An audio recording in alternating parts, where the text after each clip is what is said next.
다시 한번 인사하겠습니다. 사랑합니다.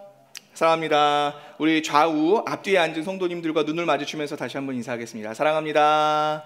사랑합니다. 예배하기 좋은 날입니다. 행복한 날입니다. 오늘 노아 이야기의 클라이막스, 마지막 결말 부분에 도달했습니다. 우리가 거의 한 달 넘게 노아 이야기를 했던 것 같은데 그 노아 이야기의 마지막 부분입니다. 하나님께서 홍수 심판 이전에 있었던 사람들의 죄악을 보시고 그들을 홍수로 심판하셨었죠.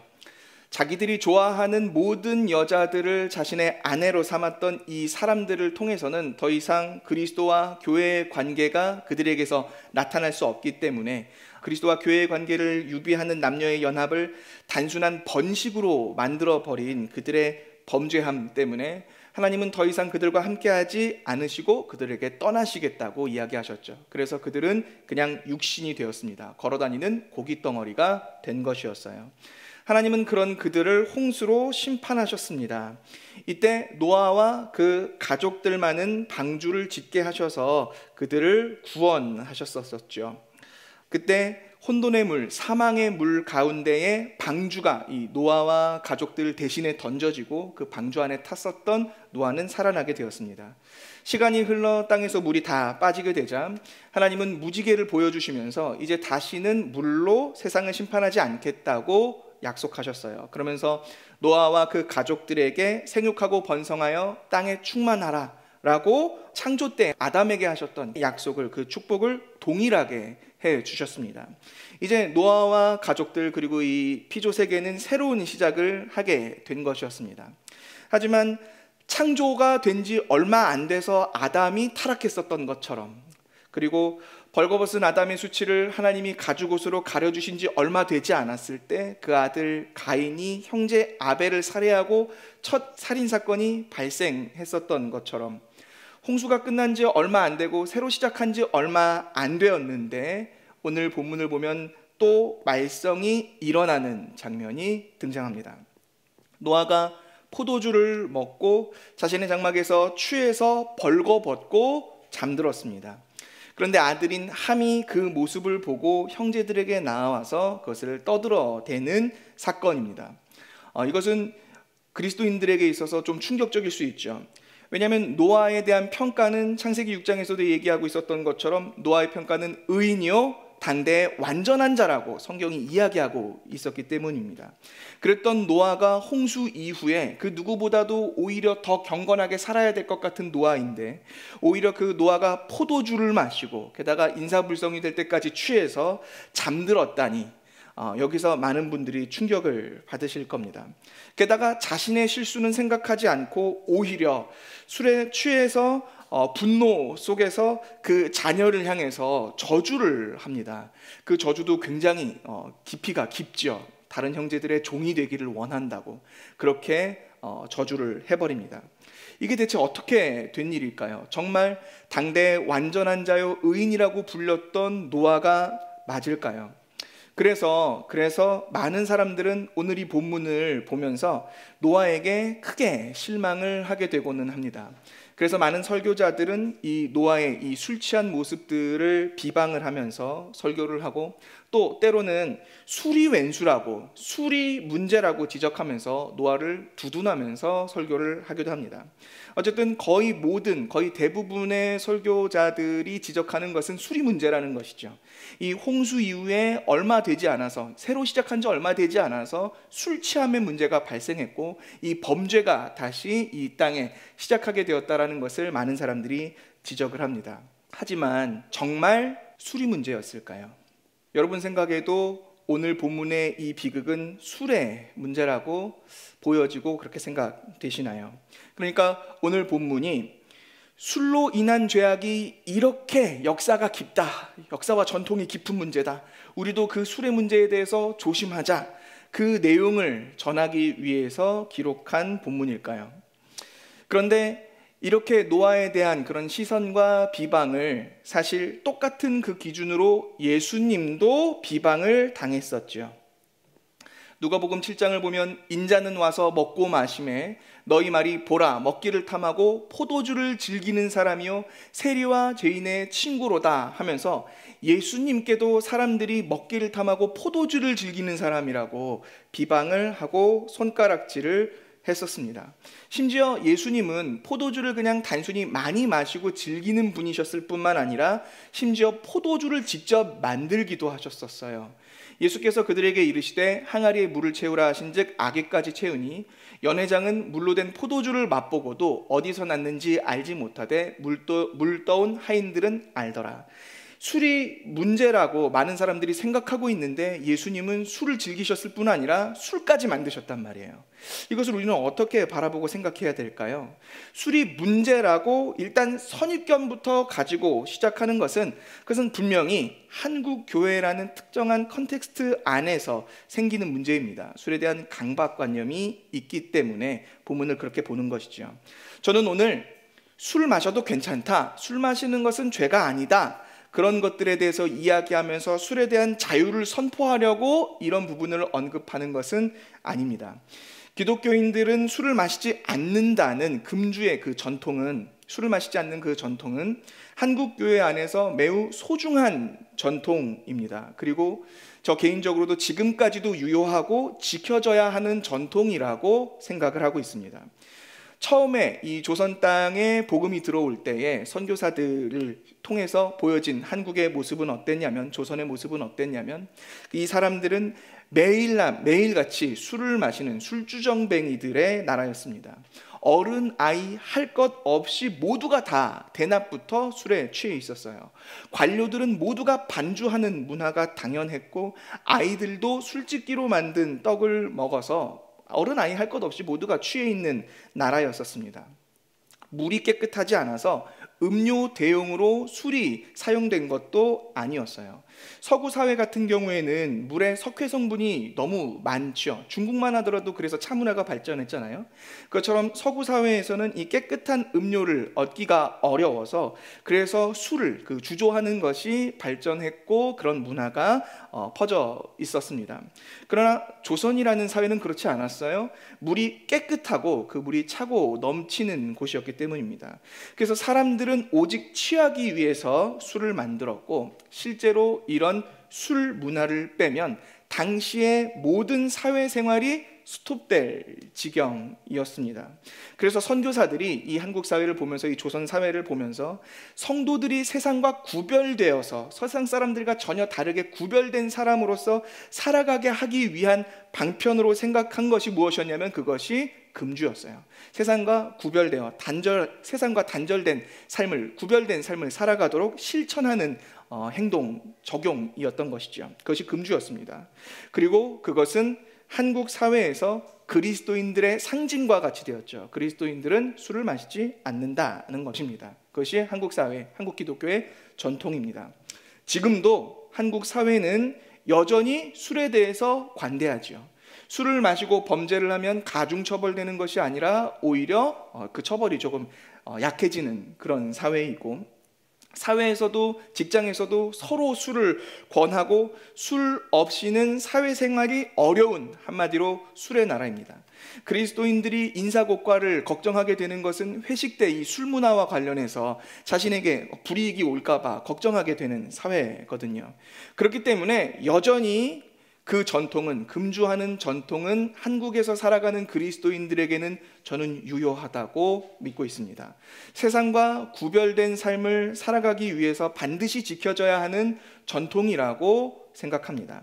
하지만 그렇다고 해서 이런 술에 대한 강박관념을 가지고 있는 채로, 그러니까 절대로 그리스도인들은 술을 마셔서는 안 된다, 술을 마시는 것은 큰 범죄이고 죄악이다, 그래서 술을 입에 대는 것조차 무엇인가 하나님의 은혜를 저버리는 행동인 것처럼 그런 선입견을 가지고 성경을 볼 필요는 전혀 없습니다.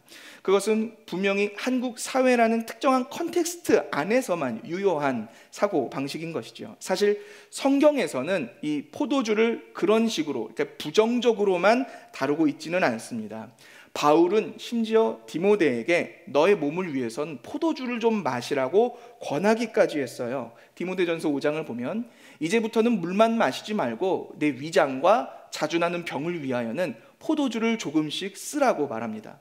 아마 디모데는 경건한 삶을 위해서 내가 포도주를 마시지 않겠다고 작정했던 것 같습니다. 그러나 그렇게 물이 깨끗하지 않은 사회에서 물만으로는 몸이 망가지는 것이죠. 석회와 여러 가지 안 좋은 것들, 정제되지 않은 물을 마시는 것이 건강에 해로웠던 거예요.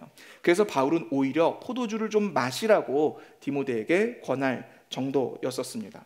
그러니까 이 포도주에 대한, 술에 대한 그 강박관념과 선입견을 우리가 조금 벗어놓고 중립적인 부분에서 성경에서 문해적으로 다루고 있는 것들만을 우리가 볼 때에는 성경의 내용이 조금 다르게 읽힌다는 겁니다. 오늘 본문 21절을 보면 포도주를 마시고 취하여 그 장막 안에서 벌거벗은지라 라고 노아가 했던 일에 대해서 얘기하고 있습니다. 본문 21절에 말하는 취하여라는 이 단어는 히브리어로는 샤카르라는 단어입니다. 이 샤카르, 술에 마셔서 취하는 것이죠. 이것이 성경에서 부정적으로 쓰일 때도 있지만 언제나 그런 것은 아니에요. 부정적인 의미로만 사용되는 단어는 아니었습니다. 창세기 43장을 보면 요셉이 형제들을 만나는 장면이 나오는데 그때 그들이 마시며 요셉과 함께 즐거워하였더라 라고 말하고 있습니다. 게다가 아가서 5장 1절을 보면 내 포도주와 내 우유를 마셨으니 나의 친구들아 먹으라, 나의 사랑하는 사람들아 많이 마시라 라고 이야기를 합니다. 그러니까 요셉이 형제들을 만나서 즐거워할 때도 샤카르라는 단어를 썼고 여기서 많이 마시라 하고 권할 때도 샤카르, 취해라 라고 이야기를 하고 있는 겁니다. 학계 1장에서는 이렇게도 얘기합니다. 너희가 많이 뿌릴지라도 수확이 적으며 먹을지라도 배부르지 못하며 마실지라도 흡족하지 못하며 입어도 따뜻하지 못하며 일꾼이 삭슬 받아도 그것을 구멍 뚫어진 전대에 넣음이 되느니라 라고 이야기하면서 하나님을 떠난 백성들에게 있을 그 저주에 대한 이야기 가운데 마실지라도 흡족하지 못할 것이라는 이야기가 나옵니다. 그러니까 이게 저주인 거예요. 마셔도 흡족하지 못한 것. 반대로 마셨을 때 흡족한 것, 여기서 흡족하다는 게 샤카르, 취하다라는 것이거든요. 마셔서 흡족한 것, 그것은 축복인 것이죠. 그러니까 샤카르라는 이 단어는 즐거움을 누린다, 만끽한다, 만족한다, 음미한다 라는 의미로 성경에서 쓰이고 있습니다. 게다가 포도주라는 이 술 자체는, 포도주 그 자체는 성경에서 보았을 때 많은 부분에서 종말론적인 의미를 내포한 단어로 사용이 됩니다. 신명기 29장 말씀을 보면 이렇게 얘기되는데요. 주께서 40년 동안 너희를 광야에서 인도하게 하셨거니와 너희 몸에 옷이 낡아지지 아니하였고 너희 발이 신이 헤어지지 아니하였으며 너희에게 떡도 먹지 못하며 포도주나 독주를 마시지 못하게 하셨으면 주는 너희의 하나님 여호와이신 줄을 알게 하려 하심이라 라고 신명기에서 얘기합니다. 그러니까 광야 시절에는 포도주와 독주를 마시지 못하게 하셨다는 얘기예요. 하나님이 광야 생활 동안 포도주와 독주를 먹지 못하게 하셨다고 이야기하고 있는데 이것은 아마 현실적인 이유는 이럴 겁니다. 정착해서 포도를 재배할 수 없었기 때문이었을 겁니다. 그러니까 정착해서 포도를 재배하고 열매를 얻어서 그것으로 포도주를 만들고 마시고 취할 수 있는 상황이 아니잖아요. 이들은 지금 광야 생활을 하고 있습니다. 광야에서 계속 이 자리를 옮겨가면서 전전긍긍 나그네 같이 생활을 하고 있죠. 그렇기 때문에 이 포도를 재배할 수 없어서 마실 수 없었던 것이 큰 이유일 겁니다. 이스라엘 백성들에게 하나님이 포도주와 독주를 절대 먹지 말라고 이후로도 계속 금지하셨던 것이 아니었단 말입니다. 오히려 하나님이 약속하신 그 안식의 땅에 들어가게 되고 거기서 정착하게 되면 하나님은 오히려 그것으로 포도주를 마음껏 먹고 마시고 즐기라고 권하셨어요. 신명기 14장을 보면 내 마음에 원하는 모든 것을 그 돈으로 사되 소나 양이나 포도주나 독주 등 내 마음에 원하는 모든 것을 구하고 거기 내 하나님 여호와 앞에서 너와 내 권속이 함께 먹고 즐거워할 것이며 라고 이야기하면서 하나님 앞에서 그것을 먹고 즐거워하라고 이야기를 하고 계십니다. 그러니까 포도주를 먹을 수 있다는 건 포도 재배가 가능하다는 말이고 포도 재배가 가능하다는 것은 나그네 생활이 끝났다는 걸 얘기하는 것이죠. 하나님이 약속하신 그 안식의 땅에 들어가서 정착했다는 얘기입니다. 그러니까 이 포도주를 마신다라는 것은 약속의 땅에 들어가게 되었다. 그 안식의 땅에 안식하게 되었다. 정착하게 되었다. 그 기쁨의 증거로서 마시는 음료가 바로 포도주였던 겁니다. 성경에서 그래서 이 포도주는 그런 종말론적 의미를 가지고 있어요. 성경에서 포도는 언제나 무화과와 짝을 이루어서 나오는 경우가 많은데, 이 포도와 무화과는 풍성할 때는 하나님의 은혜가 얼마나 풍성한지를 보여주고, 그리고 이 포도와 무화과가 마르고 시들면 하나님의 은혜가 사라진 심판을 의미하고 상징합니다. 그래서 종말론적 의미를 지니는 거예요. 포도 소출의 풍성함과 그 포도주를 마시는 그 즐거움은 안식에 대한 만족과 그 풍요를 이야기하는 것입니다. 그래서 이사야 55장에서 이렇게까지 얘기하는 것이죠. 오호라, 너희 모든 목마른 자들아 물로 나아오라. 돈 없는 자도 오라. 너희는 와서 사 먹되 돈 없이 값없이 와서 포도주와 젖을 사라. 하나님이 그 구약에서 우리의 구원과 관련한, 예수 그리스도와 관련한 선명한 예언을 하고 있는 이사야 말씀에서 뭐라고 얘기하냐면, 목마른 자들아 모두가 오고 돈 없는 자들아 모두가 와서 이 포도주를 마시라고, 이 포도주를 사고 너희가 마시고 즐기라고 그렇게 이야기하고 계신 겁니다. 그러니까 이 언약의 성취로 얻게 되는 즐거움과 만족에 대한 음료가 바로 포도주인 것이죠. 그래서 예수님도 공생애를 시작하시면서 처음 하셨던 기적이 바로 이것이었어요. 뭔지 기억나시나요? 예수님이 세례를 받으시고 공생애를 시작하시면서 하셨던 첫 번째 기적, 무엇인지 혹시 아시나요? 기억나시나요? 그것은 바로 가나의 혼인잔치 때 물을 포도주로 바꾸신 기적이었었습니다. 그것이 예수님의 공식적인 첫 번째 기적이었어요. 보시면 11절에 예수께서 이 첫 표적을 갈릴리 가나에서 행하여 그의 영광을 나타내심에 제자들이 그를 믿으니라. 예수님이 세례를 받으시고 공생애를 시작하시며 행하셨던 첫 번째 기적은 술을 만드시는 것이었습니다. 이걸 왜 첫 번째 기적으로 선택하셨을까요? 예수님이 하시는 사역들과 그분이 우리를 위해서 하시는 구속사의 그 의미들을 생각해 볼 때, 누군가 아픈 사람들을 낫게 해주시는 그 병고침의 은사를 가지고 하시는 그런 기적들을 보여주시거나, 아니면 나사로를 다시 살려내셨던 것처럼 죽은 자를 되살리는 그런 기적으로 시작해야지만 되는 것 아닌가요? 이 첫 번째 기적, 너무 중요한 그 기적을 왜 예수님은 술을 만드는 것으로 시작하셨을까요?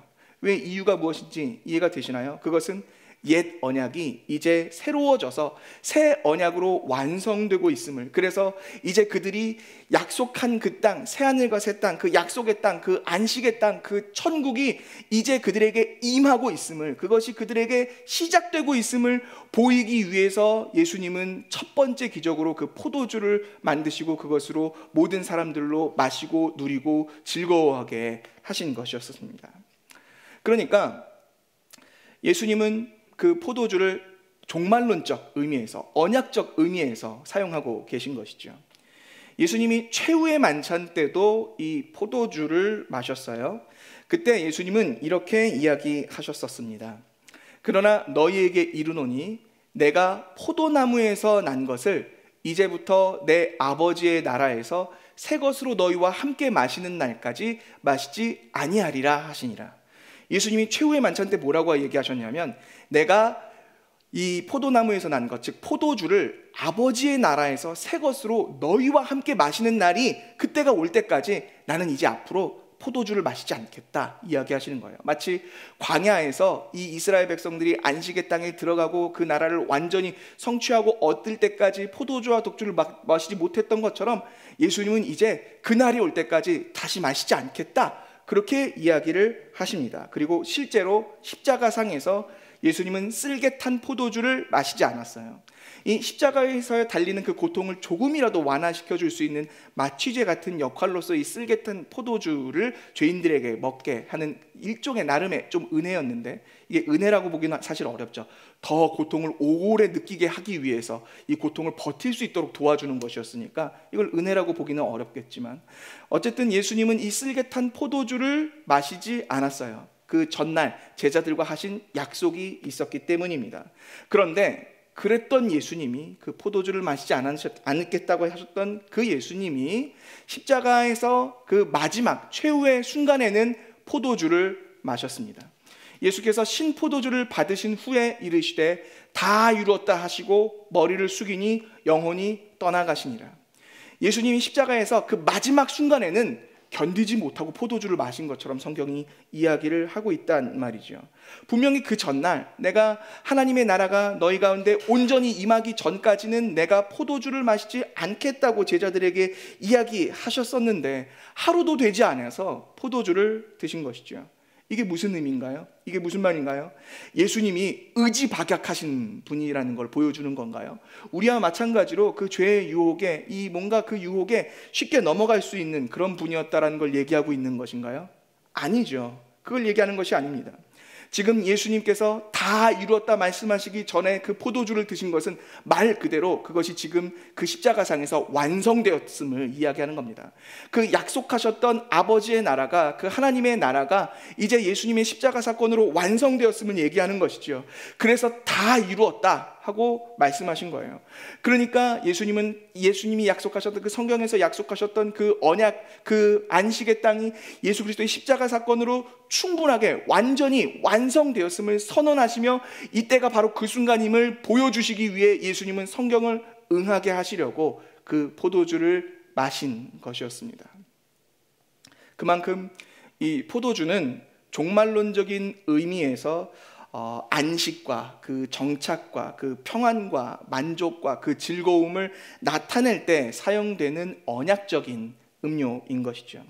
그러니까 노아가 오늘 본문에서 술을 마신 장면을 이 종말론적 의미에서 바라보게 될 때 이것은 언약적인 안식의 모습일 수 있다는 겁니다. 물론 포도주를 마신다고 해서, 성경에서 포도주를 마시는 장면이 나온다고 해서 이것이 전부 다 안식을 예표하는 것은 분명히 아니겠죠. 그러나 본문은 노아가 보여주는 이 모습이 분명히 언약적인 그 안식임을 이야기해 주려고 여러 가지 다른 예표들을, 그 장치들을 이야기하고 있습니다. 본문은 노아를 가리켜서 흙의 사람이라고 얘기합니다. 한국어 번역에는 잘 나와 있지 않는데 노아가 농사를 시작했다라고 할 때 나오는 이 농사가 히브리어로는 이쉬 하 아다마거든요. 이쉬가 남자예요. 하 아다마가 흙인데, 그러니까 직역하면 흙의 남자라는 거예요. 노아를 가르쳐서 흙의 남자라고 부릅니다. 흙의 남자 노아가 포도나무 심는 것을 시작했다라고 성경이 이야기하고 있습니다. 이렇게 얘기하는 것은 그 앞서서 말씀을 기억한다면 창세기 5장 말씀을 기억하시는 분들에게는 이것이 의미심장한 말씀일 수 있습니다. 왜냐하면 처음 노아를 그 라멕이 낳고 이름 지을 때 이렇게 얘기했기 때문이죠. 이름을 노아라 하여 이르되 여호와께서 땅을 저주하심으로 수고롭게 일하는 우리를 이 아들이 안위하리라. 라멕이 그 이름의 뜻을 그래서 노아, 쉬게 한다라는 뜻으로 노아라고 지었는데, 지금 이 노아가 드디어 땅을 저주하여 수고롭게 일하던 그 사람들을 대신해서 땅의 남자, 흙의 남자가 되어서 그 모든 것을 직접 이제 일함으로 안식을 안위하게 하는 그 안식을 가져오고 있다라고 얘기하고 있는 것입니다. 게다가 이 오늘 본문에서 나오는 이 땅이라고 할 때 아다마, 하 아다마라고 할 때 아다마도 의미가 있죠. 흙의 남자 노아라고 할 때 아다마, 굳이 이렇게 표현하지 않았을 것 같아요. 땅의 남자라고 얘기하지 않고 땅을 갈기를 시작하매라고 얘기해도 되고, 혹은 농사라는 다른 단어를 써도 충분했을 거예요. 그런데 흙의 남자라고 이야기하면서 이쉬하 아다마라고 얘기하는 이유가 무엇일까요? 그것은 분명히 아담을 연상케 하기 위해서입니다. 하나님께서 사람을 창조하시고 그 사람을 흙에서 지으셨기 때문에 내가 흙에서 지었다라는 뜻으로 아다마에서 온 아담이라고 사람을 이름 지으셨거든요. 그러니까 흙의 남자는 누가 뭐라 해도 아담이에요. 지금 오늘 본문은 이 노아를 그 아담을 연상케 하려고 하고 있는 것입니다. 그 아담을 연상케 하는 거예요. 이 아담이 어떠했었나요? 하나님 앞에서 그 부부가 하나님 앞에서 벗었으나 부끄러워하지 않았던 사람들입니다. 창세기 2장 25절을 보면 아담과 그의 아내 두 사람이 벌거벗었으나 부끄러워하지 아니하니라 하고 성경은 이야기를 합니다. 그러니까 지금 노아는 마치 이 아담과 같이 하나님 앞에서 그 언약된 포도주를 마시고 취하여 벌거벗었으나 전혀 부끄러워하지 않고 오히려 그것을 만끽하고 그 자유를 누리고 즐거워하고 있는 그런 상황이었었던 겁니다. 그의 장막 안에서 이 은혜를 만족해하면서 즐거워하고 있는 거예요. 부끄러움 없이, 아무 한 점 부끄러움 없이 이 안식의, 이 휴식의 즐거움을 누리고 있었던 것입니다. 생각해 보셔요. 노아에게는 정말 휴식이 필요했어요. 정말 그동안 그토록 기다려왔던 안식의 기쁨입니다. 홍수의 순간이 어땠나요? 너무 공포스러웠죠. 모든 살아있는 모든 것들이 다 죽음으로 던져졌단 말입니다. 이 죽어가는 사람들의 비명소리에 대한 기억이 노아에게는 여전히 있었을 거예요. 게다가 노아는 배를 처음 타보는 것이었죠. 하루 이틀 탄 것도 아니죠. 이 멀미와 관련한 것이 얼마나 심했을까요? 땅에 발을 딛고 내렸을 때도 오히려 육지 멀미 때문에 한동안 힘들어했을 거예요. 이 뱃속에서 출렁이는 그 방주 안에서 동물들의 배설물과 이런 냄새와 여러 가지 어려운 상황들로 살다가 내려서는 또 이 생육하고 번성하기 위하여 농사를 짓고 먹는 것들을 갖고 사냥을 하고, 노아는 쉽게 생활을 보내지 못했을 것입니다. 물 위에 떠다니는 시체들에 대한 그 트라우마도 채 가시지 않았겠죠. 이 홍수를 대비할 방주를 짓는 데만도 120년의 세월이 걸렸잖아요. 그러니까 그동안 노아는 노동과 힘겨움과 어려움의 연속이었었던 겁니다. 아마 방주를 짓는 동안도 피로도 피로지만 많은 부상도 동반했을 거예요. 그에게는 정말 휴식이 필요했습니다. 120년 동안 방주를 짓고 방주 안에서 1년 동안을 살고 그 이후에 나와서 포도를 재배하기까지 그 모든 고된 노동의 피로가 지금 한 번에 몰려와서 그동안의 이 어려움과 힘든 삶을 위로해줄 그 포도주, 정착과 다시 살아남과 그 만족과 기쁨과 즐거움 앞에서 그 모든 것들이 하나님 앞에서 다 풀어져 나가면서, 피로가 다 풀어지면서 하나님 앞에서 위로를 얻고 기쁨과 즐거움으로 안식을 누리면서 휴식을 취하면서 잠을 청하고 있는 겁니다. 노아는 게다가 야외에서 이루고 있었던 것도 아니에요. 공적인 장소에서 가족들 앞에서 그런 것도 아니었어요. 노아는 장막에서 그러고 있죠. 21절에 포도주를 마시고 취하여 그 장막 안에서 벌거벗은지라. 무슨 말이냐면 노아는 지금 굉장히 프라이빗한 공간에 있다는 겁니다. 안식의 기쁨을 만끽하고 누리는 그 공간이 굉장히 프라이빗한 곳이었다는 거예요. 예를 들어 볼게요. 남자들만 있는 집들은, 남자 형제들만 있는 집들은 대부분 그냥 팬티바람으로, 속옷바람으로 생활하는 경우들도 많습니다. 저도 어렸을 때 그냥 팬티바람으로 이렇게 지냈던 때가 많거든요. 물론 이제 장성해서 커서는 어머니를 생각해서 옷을 입고 생활을 하고는 했지만, 이 남자들만 있는 집들은 많은 경우 그런 경우들이 있단 말이죠. 왜냐하면 집이란 그런 곳이니까요. 다른 사람들의 시선을 의식할 필요가 있나요? 의식할 필요가 없는 곳이지 않습니까? 굉장히 지극히 개인적이고 쉴 수 있는 곳이란 말입니다. 몸과 마음을 모두 풀어놓는 휴식의 공간이죠. 모든 신경과 이런 것들을 다 내려놓고 마음 편하게 쉴 수 있는 곳, 그곳이 집이란 말입니다. 혼자 사는 사람들 같은 경우에는 더 하겠죠. 샤워하고 나와서 아주 자유로운 몸으로 침대에 누워서 빈둥빈둥 TV를 본다고 해서 그 누가 뭐라고 할 수 있겠습니까? 그에게 도덕적으로 잘못되었다고 타박할 수 있는 사람이 누가 있겠습니까? 그럴 수 없단 말이죠. 왜냐하면 집이란 원래 그런 곳이니까요. 쉬는 곳이니까, 휴식할 수 있는 곳이니까요. 게다가 오늘 본문에서 나오는 이 장막은 소유격 의미가 있는 그 어미가 여성형으로 끝납니다. 오홀로라고 끝나는데, 즉 여성형으로, 소유격 여성형으로 어미가 끝난다는 게 무슨 말이냐면, 노아가 지금 자신의 장막이라고 표현한 것이 아니라 그녀의 장막이라고 표현한 곳에서 자고 있다는 말입니다. 그녀의 장막, 그녀의 장막. 이게 무슨 말이겠어요?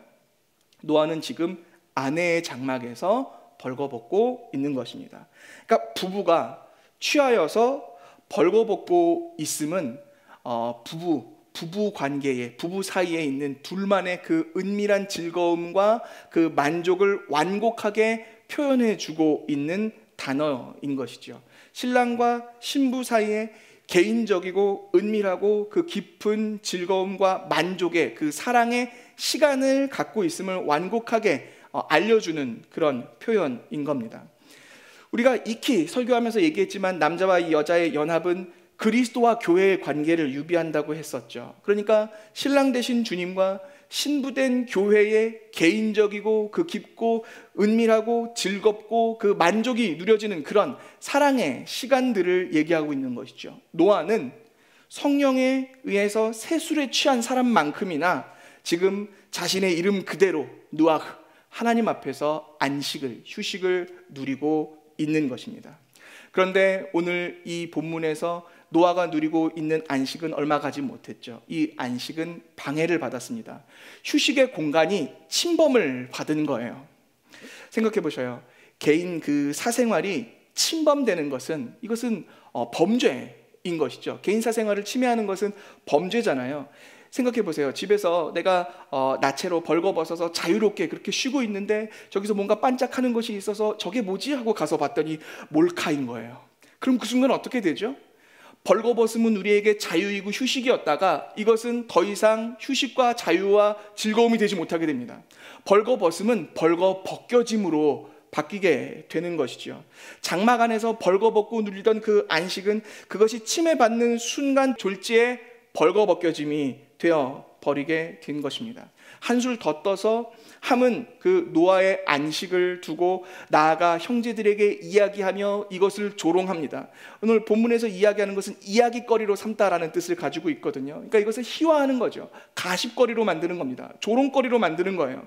노아의 안식은 지금 한순간에 함에 의해서 웃음거리, 가십거리로 바뀌게 된 것입니다.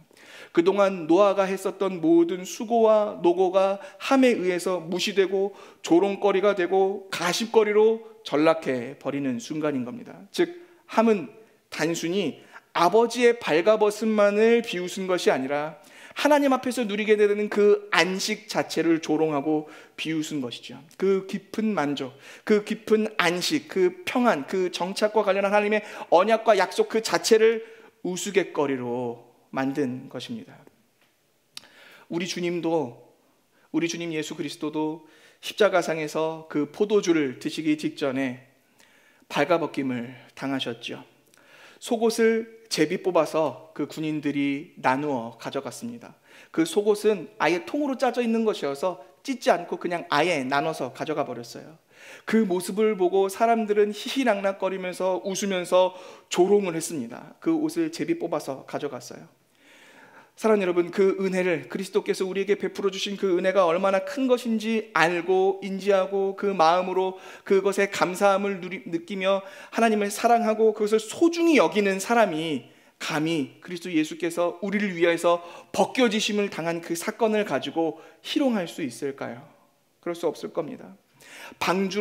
방주가 대신 던져짐으로 말미암아 생명을 얻었던 그 노아와 그 가족들에게 생명을 주신 그 하나님의 은혜와 그가 베풀어 주시는 그 안식과 그 만족과 즐거움을 감히 비웃을 수 있을까요? 그럴 수 없는 것이죠. 그래서 함은 노아에게 저주를 받게 됩니다. 노아의 저주를 통해 우리가 알 수 있는 것은 분명히 이것이죠. 우리는 안식을 가벼이 여길 수 없다는 것입니다.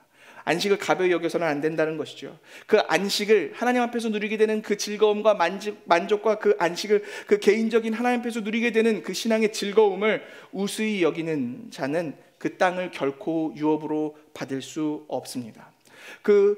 저주 가운데 형제들의 종이 될 것이라고 2번이나 강조해서 얘기하잖아요. 종이 된다는 것이 무슨 말인가요? 자유를 뺏긴다는 말 아닙니까? 그는 더 이상 땅을 상속받을 수 없다는 것 아닙니까? 땅을 상속받고 자유를 얻을 수 없다는 말입니다. 그러니까 오늘 본문이 이야기하는 것은 안식을 방해하고 음해하고 대적하고 희화화하는 그 적대 세력을 향해서 하나님께서 선포하시는 저주인 것이죠. 함의 후손들은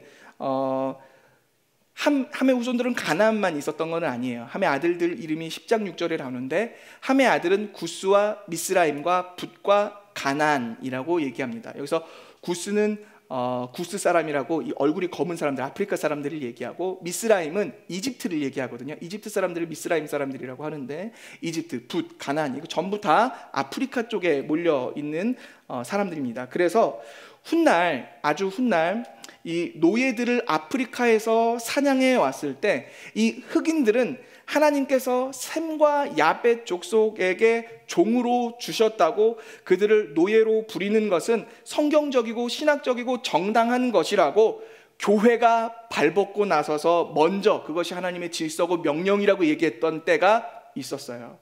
그래서 남북전쟁이 있기 전에 그 남부 교회에서는 아예 흑인들을 데려다 놓고 이 구절을 읽으면서 하나님이 너희를 우리에게 종으로 맡기신 것은 하나님의 명령이다, 이것이 정당하다, 너희는 우리에게 충성을 다해야 한다, 그렇게 흑인들에게 가르칠 정도였었습니다. 하지만 본문을 잘 살펴보면 이 저주는 아이러니하게도 잘못을 저질렀던 그 함에게 저주하셨던 함을 향한 저주가 아니었어요. 그의 자녀인 가나안을 향한 저주였죠. 심지어 함에게는 여러 아들들이 있었지만 그 여러 아들들을 전부를 저주하신 것이 아니라 그 중에 가나안을 향해서 저주를 하고 있었다는 것을 알 수 있습니다. 그러니까 가나안 땅 사람들은 완전히 아프리카 쪽 구스와 미스라임 그 밑쪽에 있는 아프리카 땅에 사는 사람들이 아니라 사실 팔레스타인 지역에 사는 사람들이잖아요. 그러니까 엄밀하게 말하면 이 흑인들을 노예로 부리는 것을 정당하게 얘기했었던 사람들은 아예 지역 자체를 전혀 엉뚱한 곳을 얘기했던 것이죠. 잘못은 함이 했는데 저주는 자녀인 가나안이 받았습니다. 왜 그럴까요? 왜 함의 많은 자녀들 중 가나안만 저주를 받았을까요? 분명한 것은 여기서 가나안은 함과 그 가나안을 향한 이 저주는 함과 그 후손들을 향한 직접적이고 1차적인 저주가 아니라는 겁니다. 함이 안식을 방해하고 우습게 여겼었던 것과 같이 훗날 그 이스라엘 백성들이 안식을, 그 약속된 땅에 들어가 안식을 누리려고 할 때 그것을 방해하고 그것을 대적하고 그것을 조롱하는 그 무리에 대한 저주의 선포인 것이죠. 그 사람들의 대표성으로 상징되는 이름이 바로 가나안인 거예요. 왜냐하면 이스라엘 백성들이 하나님이 주마 약속하신 땅을 점령하고 그 안식을 방해하고 있는 이 사람들이 누굽니까? 바로 가나안 사람들이잖아요. 이후로 그 안식의 땅에 이스라엘 백성들이 들어간 이후로도 계속해서 산당을 짓고 그 바알과 아세라를 섬기며 이스라엘 백성들을 하나님을 떠난 삶으로 이끌어가던 사람들이 누굽니까? 바로 가나안 사람들이란 말이죠. 그러니까 이 하나님의 안식, 그 하나님의 언약을 우습게 여기고 그것을 방해하는 적대 세력을 향해서 선포되어지는 저주가 바로 이 저주인 것입니다. 그러니까 이 말씀은 창세기를 전달받았던 1차 청중, 그러니까 1차 수신자, 이 창세기 기록을 처음 들었고 보았던 당시 이스라엘 백성들에게, 즉 광야를 헤매이며 하나님이 약속하신 땅, 그 가나안 땅에 들어가 그들과 전쟁을 벌이고 그 가나안 땅을 정복해야 할 그 순간을 눈앞에 두고 있는 백성들을 향해서 선포되어진 말씀이라는 겁니다. 그리고 이것은 더 나아가서 단순히 그 시절 한 민족의 운명을 예언하시는데 그 의의가 그쳐지는 것이 아니라 하나님 나라의 안식에 대적하는 사단과 그 모든 죄악들을 타파할 것을 아울러 하나님께서 예언하시는, 상징하시고 예언하시는 본문인 것이죠. 그러니까 이 본문은 하나님이 베푸신 구원과 은혜의 안식을 폄하하고 방해하고 대적하고 희화하고 가볍게 여기고 함부로 여기는 모든 자들에 대한 하나님의 심판의 선언인 것인 겁니다. 사랑하는 여러분, 우리는 예수 그리스도로 말미암아 구원을 얻은 사람들이죠. 우리도 사실 발가벗김을 당한 사람이었었습니다. 아담이 선악과를 먹고 자신이 벗은 것을 알았던 것처럼 우리도 죄악으로 말미암아 완전히 발가벗겨짐을 당한 사람이었어요. 노아가 하나님 앞에서 그 안식 첫사람 아담이 하나님 앞에서 벗었으나 부끄러워하지 않았던 그 삶을 잃어버리고 발가벗겨짐을 당한 것처럼 사실 우리도 그렇게 범죄로 말미암아, 타락으로 말미암아 벗겨진 사람들이었다고요. 그러나 하나님은 그런 우리의 발가벗김을 내버려 두지 않고 우리에게 옷을 입히셨어요. 주께서는 우리의 수치를 덮어주셨죠. 오늘 본문 26절에서 이렇게 얘기합니다. 또 이르되 셈의 하나님 여호와를 찬송하리로다. 가나안은 셈의 종이 되고 라고 얘기하면서 셈의 하나님 여호와를 찬송한다고 이야기합니다. 왜냐하면 셈이 노아의 그 하체를 옷으로 가려주고 덮어주었기 때문이죠. 그래서 얼핏 보면 이 26절이 노아가 샘을 칭찬하고 샘을 축복하는 장면인 것처럼 보이는데, 근데 자세히 살펴보면 이것은 샘을 향한 축복이 아니에요. 자세히 살펴보면 샘의 하나님 여호와를 찬송하리로다. 결국 누구에게 감사를 얘기하고 있는 거예요? 하나님 여호와를 찬송한다고 하면서 하나님께 감사를 돌리고 있는 겁니다. 하나님을 찬양하고 있어요. 샘을 축복하는 게 아니라 샘을 통해서 하나님을 축복하고 있는 겁니다. 그러니까 찬양하고 있는 겁니다. 왜냐하면 하나님께서 그 샘을 보내셔서 그 샘을 통해 자신의 수치를, 그 자신의 어려움을, 그것을 주께서 가려주셨다고 노아가 이야기하고 있는 것입니다. 우리의 벌거벗겨진 그 수치를 하나님은 그 아들 예수 그리스도를 보내어서 그 아들의 피로 우리를 덮어주셨죠. 아담에게 가죽옷을 입혀주셨던 것처럼, 가인에게 표를 주셨던 것처럼, 노아를 그 샘을 통해 그 수치를 덮어주셨던 것처럼, 하나님은 그리스도 예수를 통해서 우리의 벌거벗겨진 그 수치를 덮어주셨습니다. 그러니까 우리는 이제 그 그리스도의 은혜로 덮여진 사람들인 거예요. 다시 하나님 앞에서 우리의 수치가, 우리 죄악이 가려지고 그 안식을 누릴 수 있는 사람들이 된 겁니다. 우리는 새 땅을 약속받고 상속받은 사람들인 겁니다. 그래서 우리는 천국을 미래형으로 사는 사람들이 아니라 지금 천국을 이미 살고 있는 사람들이 되는 것입니다. 그리스도 예수, 그분이 우리를 위해서 그 가죽옷을, 그 보혈의 피로 우리를 씻어주셨기 때문에 우리는 그 안식에 이미 들어간 사람들인 거예요. 천국을 이미 살고 있는 사람들인 겁니다. 사랑하는 여러분, 사람이 다스리면 그 나라를 국가라고 부르죠. 사람이 다스리는 곳은 국가예요. 예수가 다스리시는 나라를 뭐라고 부를까요? 예수님이 다스리는 나라는 천국 아닙니까? 저와 여러분이 지금 누구의 다스림을 받고 살아가고 있나요? 저와 여러분의 어제와 오늘은 누구의 통치를 받으면서 살고 있습니까? 그리스도 예수, 그분의 통치를 받으면서 살아가고 있는 것 아닌가요?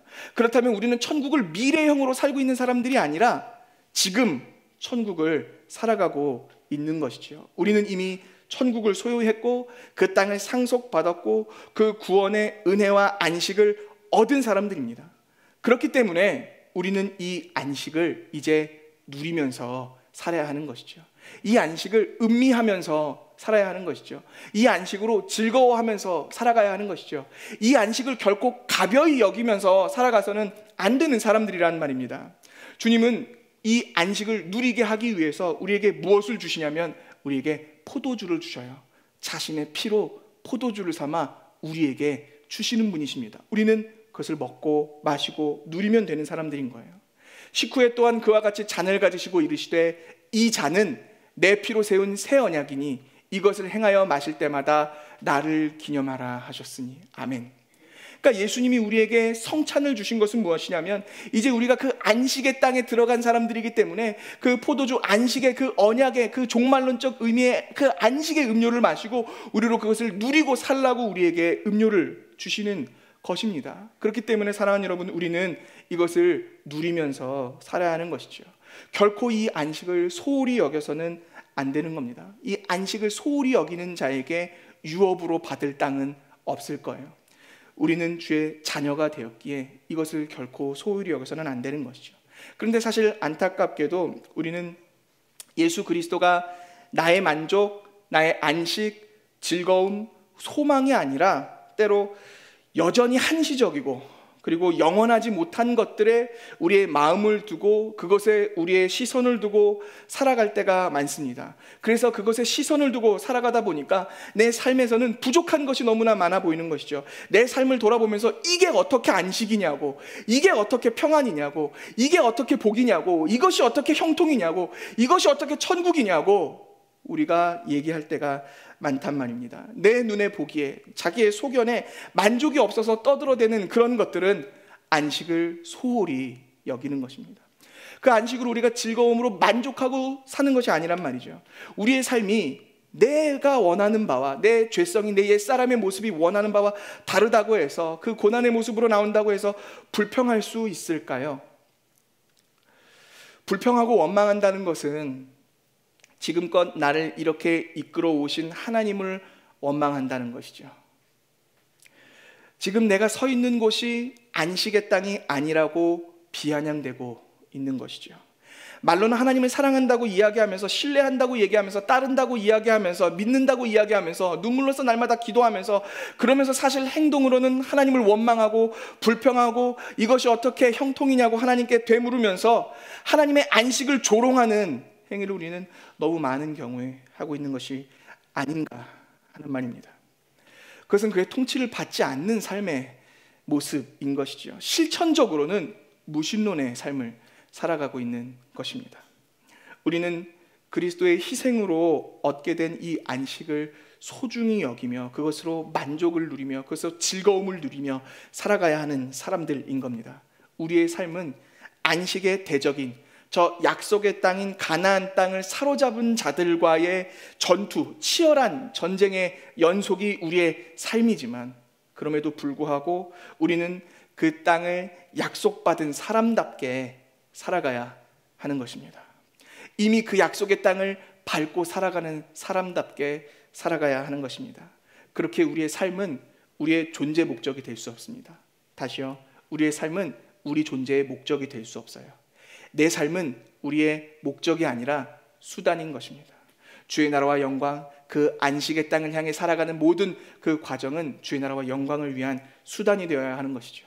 진정한 목적, 하나님 나라와 그 영광, 그 하나님의 형상으로서 그리스도가 어떤 분인지, 그의 사랑과 영광이 무엇인지 드러내기 위한 그 진정한 목적을 달성하며 살아가기 위한 수단으로 우리의 삶이 하나님 눈앞에서 살아가게 될 때 우리는 그 목적을 달성함으로 얻게 되는 진정한 만족을 누릴 수 있게 될 줄로 믿습니다. 내가 아는 그 하나님이 어떠한 분이신지 우리의 삶을 통해서 드러나질 수 있도록, 그것이 우리의 기쁨과 만족이 될 수 있도록 주께서 우리에게 새 힘을 채워주시고 그 포도주의 그 만족과 기쁨과 즐거움을 주께서 채워주실 줄로 믿습니다. 이 안식으로 말미암아 만족을 누리는 저와 여러분이 되기를 주님의 이름으로 기도합니다. 함께 기도하겠습니다.